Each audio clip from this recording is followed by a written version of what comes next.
നമസ്കാരം. ഭാരത് ലൈവിലേക്ക് സ്വാഗതം. ജീവനക്കാരെ പിഴിഞ്ഞ് പുതിയ ചില നയങ്ങൾ നടപ്പിലാക്കുകയാണ് കെ.എൻ. ബാലഗോപാൽ. ശമ്പള റിക്കവറിക്ക് 2% സർവീസ് ചാർജ് ഈടാക്കാൻ പോകുന്നു. തദ്ദേശ തോൽവിക്ക് പിന്നാലെ പ്രതികാര നടപടി എന്ന ആക്ഷേപം കൂടി ശക്തമാകുന്നു. ശമ്പള പരിഷ്കരണ കുടിശ്ശികയും DAയും നൽകാതെ സർക്കാർ ജീവനക്കാരെ വട്ടം കറക്കുന്നതിനിടയിലാണ് അവർക്കുമേൽ പുതിയ സാമ്പത്തിക ബാധ്യത കൂടി അടിച്ചേൽപ്പിച്ച് സംസ്ഥാന സർക്കാർ ഇപ്പോൾ മുന്നോട്ട് നീങ്ങുന്നത്. വിവിധ ധനകാര്യ സ്ഥാപനങ്ങളിൽ നിന്നുള്ള വായ്പകൾ ശമ്പളത്തിൽ നിന്ന് റിക്കവറി ചെയ്യുമ്പോൾ 2% റിക്കവറി ഫീസും ഈടാക്കി തുടങ്ങി.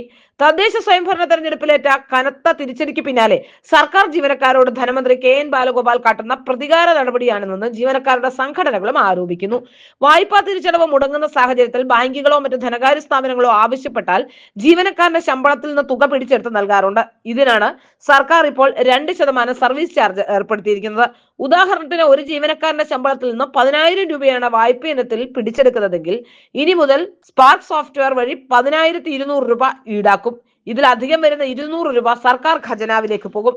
നിലവിൽ 13% DA തന്നെ കുടിശ്ശികയാണ്. സർക്കാർ ജീവനക്കാർക്ക് ഇത് നൽകുന്നുമില്ല. ഇതിനു പുറമെ ശമ്പള പരിഷ്കരണ കുടിശ്ശികയും മരവിപ്പിച്ചിരിക്കുകയാണ്. സാമ്പത്തിക പ്രതിസന്ധി മറികടക്കാൻ ജീവനക്കാരുടെ പോക്കറ്റിൽ കൈയിട്ട് വരുന്ന നടപടിയാണ് സർക്കാരിന്റേതെന്ന് പ്രതിപക്ഷ സംഘടനകളും കുറ്റപ്പെടുത്തുന്നു. സാധാരണക്കാരായ ഓഫീസ് അറ്റൻഡർമാർ മുതൽ ഉയർന്ന ഉദ്യോഗസ്ഥർ വരെ ഈ പുതിയ ഉത്തരവാദിത്വത്തിന്റെ പരിധിയിൽ വരും. വായ്പാ തിരിച്ചടവിൽ വീഴ്ച വരുത്താത്തവർക്ക് പോലും സാങ്കേതിക കാരണങ്ങളാൽ റിക്കവറി വന്നാൽ ഈ തുക നൽകേണ്ടി വരുമെന്നത് ജീവനക്കാരെ കൂടുതൽ ആശങ്കയിലാഴ്ത്തുന്നു.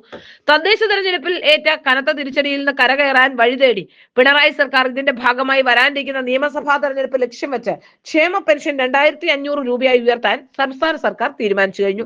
ഏപ്രിൽ മാസം മുതൽ പുതുക്കിയ തുക ഗുണഭോക്താക്കളുടെ കയ്യിലെത്തും. 2021 നിയമസഭാ തെരഞ്ഞെടുപ്പ് വേളയിൽ LDF പുറത്തിറക്കിയ പ്രകടന പത്രികയിലെ പ്രധാന വാഗ്ദാനമായിരുന്നു പെൻഷൻ തുക 2,500 രൂപയാക്കി വർദ്ധിപ്പിക്കുമെന്നത്. എന്നാൽ കഴിഞ്ഞ 5 ബജറ്റുകളിലും സാമ്പത്തിക പ്രതിസന്ധി ചൂണ്ടിക്കാട്ടി ധനമന്ത്രി കെ.എൻ. ബാലഗോപാൽ തുക വർദ്ധിപ്പിച്ചിരുന്നില്ല. നിലവിൽ 1,600 രൂപയാണ് ക്ഷേമ പെൻഷനായി നൽകുന്നത്. ഓരോ വർഷവും 100 രൂപ വർദ്ധിപ്പിച്ചിരുന്നെങ്കിൽ ഇതിനോടകം തന്നെ പെൻഷൻ 2,100-ലെത്തുമായിരുന്നു. തദ്ദേശ തെരഞ്ഞെടുപ്പിലുണ്ടായ തിരിച്ചടിയും തുടർന്നുണ്ടായ രാഷ്ട്രീയ സാഹചര്യങ്ങളുമാണ് പെൻഷൻ വർദ്ധിപ്പിക്കാനുള്ള പെട്ടെന്നുള്ള തീരുമാനത്തിന് പിന്നിലെന്ന് വിലയിരുത്തപ്പെടുന്നു.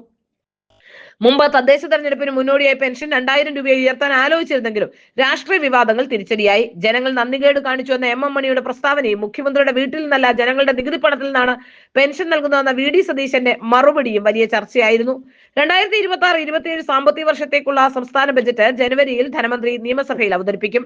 ഈ ബജറ്റിലായിരിക്കും പെൻഷൻ വർധനവ് സംബന്ധിച്ച ഔദ്യോഗിക പ്രഖ്യാപനം ഉണ്ടാവുക. വരാനിരിക്കുന്ന നിയമസഭാ തെരഞ്ഞെടുപ്പിൽ പെൻഷൻ ഗുണഭോക്താക്കളുടെ പിന്തുണ ഉറപ്പാക്കുക എന്ന ലക്ഷ്യം കൂടി ഈ നീക്കത്തിന് പിന്നിലുണ്ട്. എന്നാൽ ജീവനക്കാർക്ക് ആഘാതങ്ങളുടെ മേൽ ആഘാതമാണ്. ജീവനക്കാർക്ക് ക്രിസ്മസ് സമ്മാനമായി വീണ്ടും കൊള്ളയടിക്കുക കൂടി ചെയ്യുകയാണ് അവരെ. മെഡിസെപ്പിന്റെ വിഹിതം വർദ്ധിപ്പിച്ച നടപടിക്കെതിരെ സെക്രട്ടേറിയറ്റ് ആക്ഷൻ കൗൺസിലും രംഗത്ത് വരുന്നു. സർക്കാർ ജീവനക്കാരുടെയും പെൻഷൻകാരുടെയും മെഡിസെപ്പ് വിഹിതം പ്രതിമാസം 810 രൂപയായി വർദ്ധിപ്പിച്ച നടപടി ക്രൂരമായ ക്രിസ്മസ് സമ്മാനമാണെന്ന് സെക്രട്ടേറിയറ്റ് ആക്ഷൻ കൗൺസിൽ. കാര്യക്ഷമമായ ചികിത്സ ലഭിക്കാത്ത പദ്ധതിക്കായി അധികമായി 310 രൂപ കൂടി ഈടാക്കുന്നത് ജീവനക്കാരോടുള്ള വെല്ലുവിളിയാണെന്ന് കൗൺസിൽ കൺവീനർ MS ഇർഷാദും കുറ്റപ്പെടുത്തി. പങ്കാളിത്ത പെൻഷൻ പദ്ധതി പ്രകാരം 433 രൂപ പെൻഷൻ ലഭിക്കുന്നവർ പോലും അതിന്റെ ഇരട്ടി തുക മെഡിസെപ്പിനായി നൽകേണ്ടി വരുന്ന ദയനീയ അവസ്ഥയാണ് നിലവിലുള്ളത്.